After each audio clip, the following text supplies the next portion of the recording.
As a busy husband, father, businessman, an active member of my community, something had to give. And what gave for me was time for prayer. I just could never seem to get prayer into the hustle and bustle of my everyday life.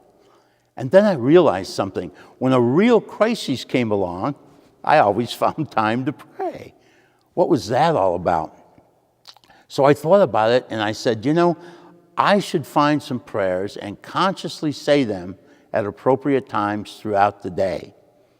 I was busy, and I'm not particularly pious, so the prayers had to be short. In fact, I settled on 3. Be not afraid, you are not alone, the Lord will provide.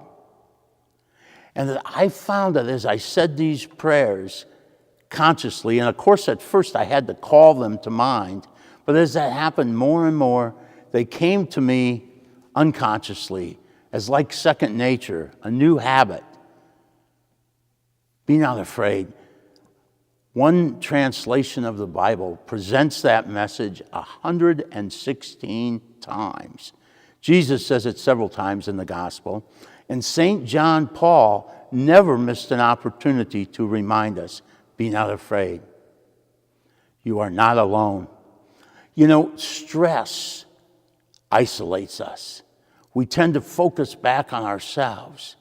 That little phrase, you are not alone, brings me back to reality. I am not alone. God is with me, and God is with you. And if God's with us, there's no need to be afraid. And finally, then, the Lord will provide. It's always good to see beyond the immediate crisis. And what I've found is God doesn't always provide according to my timetable or my plan, but I maintain hope that God will take care of me in the end. And that's guided me through all sorts of crises. A heart attack, emergency bypass surgery, children ill, injured, all of it comes back. The Lord will provide. And of course, with that consolation, once again, no reason to be afraid. I don't know what your prayer is in the busy hustle and bustle of the day, but if you don't have prayers, take mine. You see, because they really aren't mine. They're just on loan from the Lord. I hope you find a prayer and say it often. God bless.